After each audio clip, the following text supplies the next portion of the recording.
안녕하십니까. 개면연 검은 토끼 해죠. 검은 토끼는 지혜를 상징한다고 합니다. 검은 토끼의 개면연 첫 전국 진단을 시작하도록 하겠습니다. 올해 하두는 조선일보와 한겨레에서 같이 여론조사에서 해서 집중을 했던 문제입니다.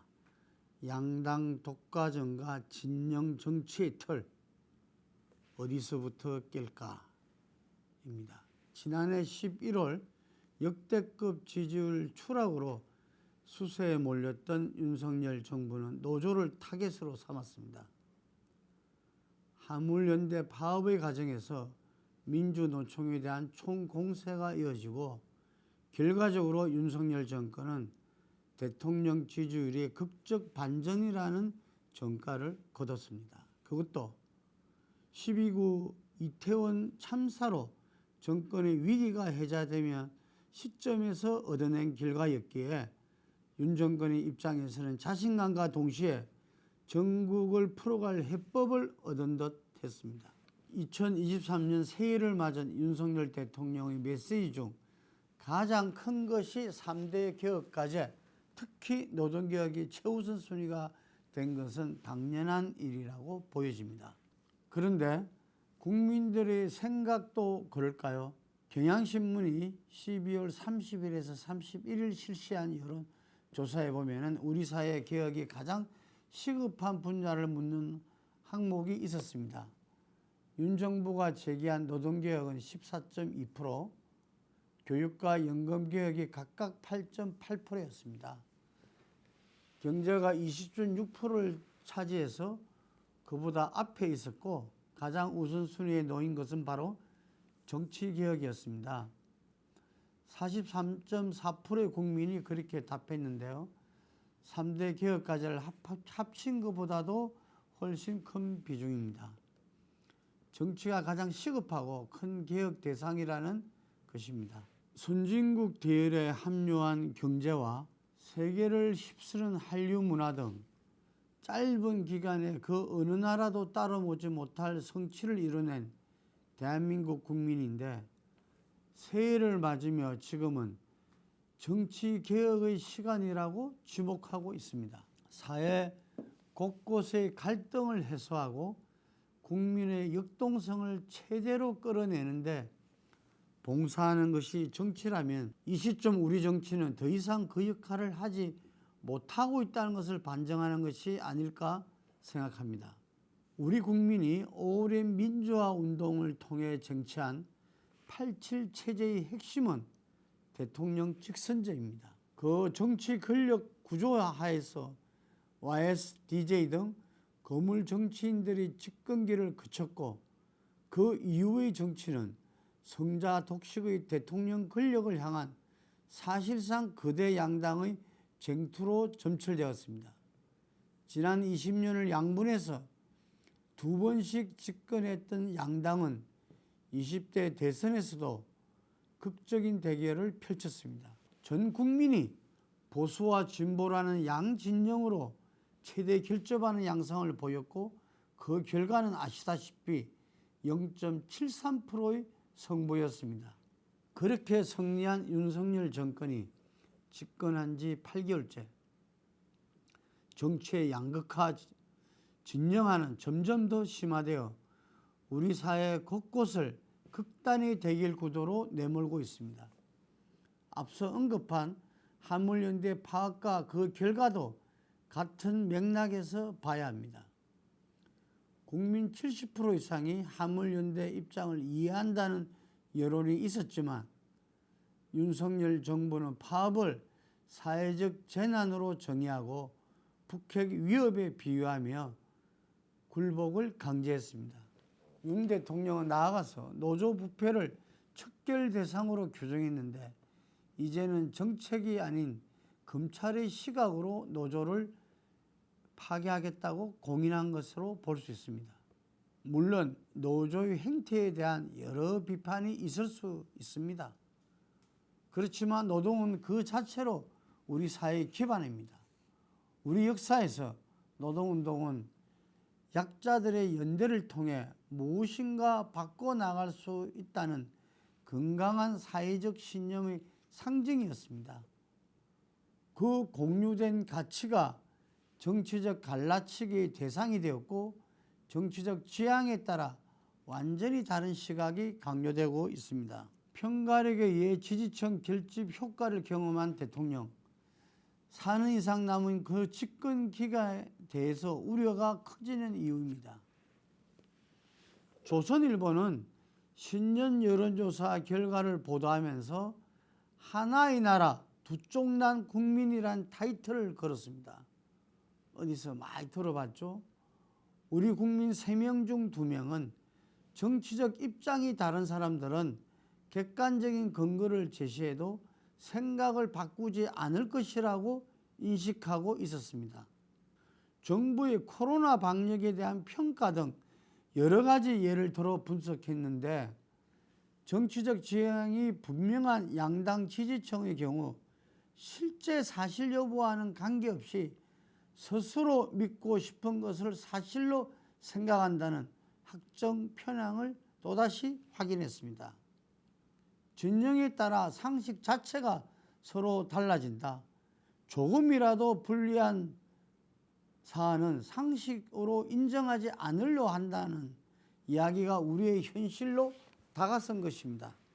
국민들의 정치적 입장 차이라는 것이 얼마나 문제되는 수준인지 묻는 질문에는 답변자의 48.8%, 거의 절반이 사회를 불안하게 만들고 있다고 했고 18.8%는 사회의 위험한 수준이라고 답했습니다.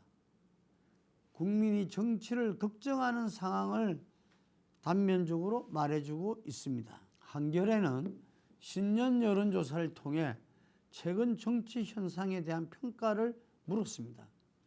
현재 우리 사회를 어떻게 평가하느냐는 질문에 58.3%의 국민이 좋지 않은 방향으로 가고 있다고 했습니다. 정당과 대립과 갈등에 대해서는 과거와 비슷하다는 비중이 34.6%나 되었지만 절반 이상인 50.5%가 늘었다고 답했습니다. 특히 유권자가 대립과 갈등에 대해서도 비슷한 결과를 보였습니다.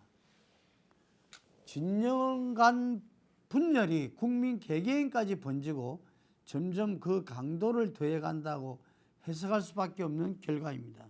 나는 절대 선, 상대는 절대 악으로 간주하는 양상, 명분과 가치를 찾기보다 상대방이 악이기 때문에 나는 선하다는 정치 현상이 보편화되어 가고 있습니다. 상대방의 실패가 곧 나의 성공이 되는 것, 우리 정치의 양당 체제와 진영 논리의 민낯이 그대로 반영된 결과입니다. 우리 정치의 원로죠. 문희상 전 국회의장은 최근 대한민국의 최대 숙제는 정치 양극화라면서 이대로면 정치인들만 공멸하는 것이 아니라 국민들도 둘로 쪼개져 국가가 내전 상태가 될 것이라고 했습니다.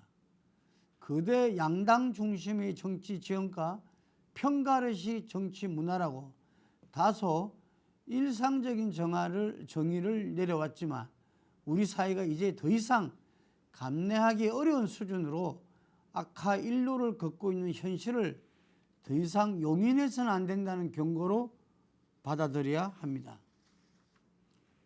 그러면 정치개혁은 어디서부터 출발해야 할까요? 앞서 양당 체제와 진영 정치는 성자 독식의 대통령 직선제에 기반하고 있다고 했습니다. 당연히 권력 구조를 개편하는 개헌이 전제되어야 합니다.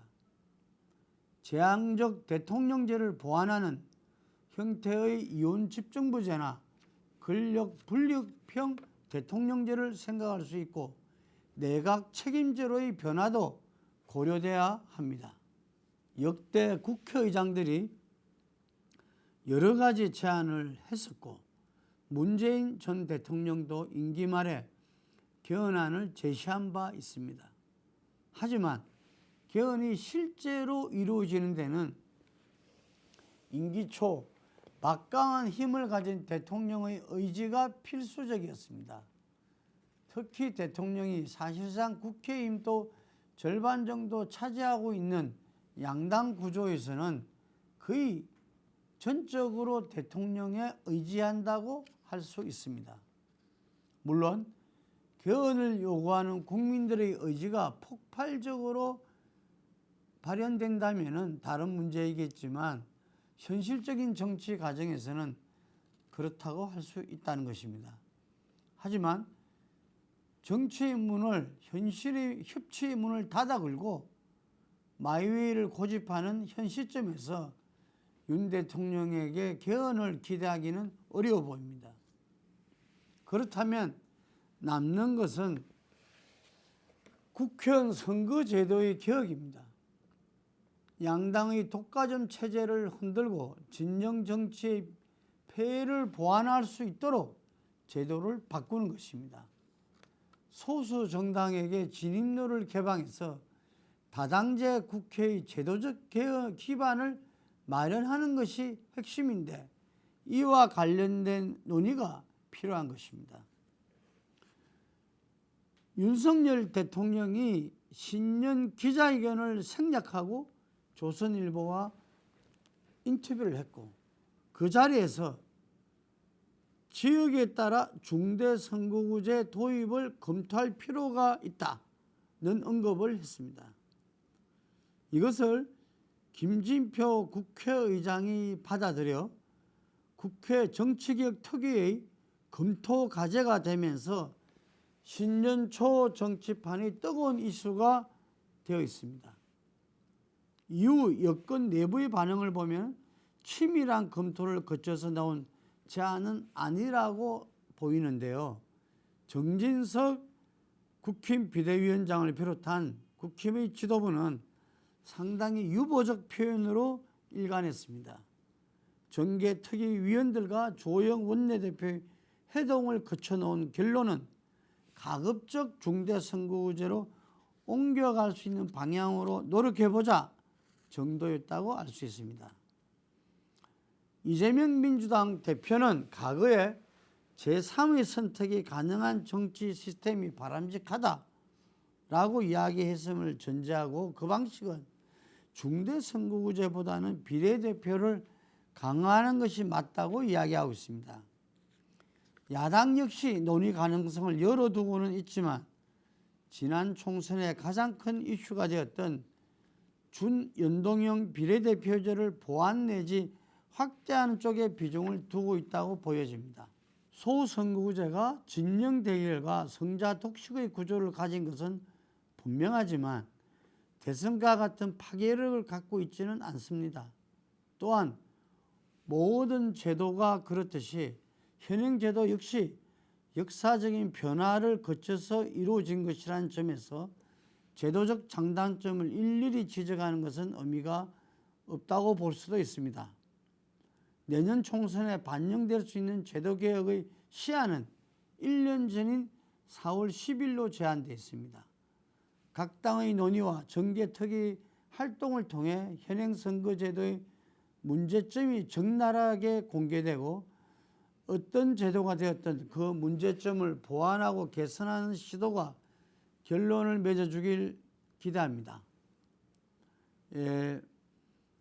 2월 말까지 각 당에서 논의가 마무리되고 3월 달에 국회에 제안되고 국회의장 이 제안으로는 국회의원 전원위원회가 논의해서 이 3월 말까지 이 일정 정도의 결론을 걸어서 내서 4월 10일까지 그 국회의원 선거제도를 바꾸겠다는 의도인데 실제로 여러 가지 점에서 난관이 많다고 보여집니다. 그 국민들의 여론도 수렴해야 되고 전문가의 의견도 듣고 반영해야 되고 그런 과정들이 쉽게 이루어지지는 못할 것입니다. 제 개인적으로는 2000년도에 새정치국민회의에서 이 당시에 국민의 정부 김대중 대통령께서 중대선거구제의 선거구제 개편을 시도한 적이 있습니다. 제가 가까이서 그것을 접했는데요. 당시에 망국적인 지역주의를 극복하기 위해서 이 김대중 대통령께서는 중대선거구제에 대한 확실한 신념을 가지고서 준비를 해 나갔는데 결국 당시 새정치 국민회의의 절대 다수를 잃었던 호남 지역 국회의원이 격렬한 반발에 무산됐습니다. 역대 대통령들은 다들 임기 초기에는 중대선거구제로 선거구 개편을 원합니다. 왜냐? 본인은 우리나라 정치 개혁을 이 양당제에서 이 성자 독식 문화에서 국민들의 의사가 정확하게 반영되는 비례성이 강화되는 이 비례대표제나 중대선거구제 개편을 원합니다. 그런데 그것이 왜 다 좌절되었느냐? 또 혹은 이 지난번처럼 비례대표제가 아주 위성정당이란 왜곡적 형태로 나왔냐? 그것은 현직 국회의원들의 기득권에 이 좌절됐던 것입니다. 그래서 이번에도 결국은 이 영원함을 기반으로 하는 양당의 어떤 기득권이 얼만큼 그것이 내려놓느냐에 달려 있다고 보여집니다. 근데 수도권에서는 지금 여당 입장이 조금 다르죠. 지난번에 워낙 완패를 했기 때문에 수도권으로 봤을 때는 중대선거구제가 필요하다 이야기할 수 있습니다. 그러면 여기에서 바로 이 도농복합선거구제, 다시 말해서 이 농촌에서는 지금처럼 지역 대표성을 위해서라도 소선거구제로 가고, 그 다음에 그 서울특별시와 강력시 그리고 경기도처럼 큰 이 지방 이 도에서는 중대선거구제를 갖다가 혼용하는 이런 제한도 있을 수가 있습니다. 그래서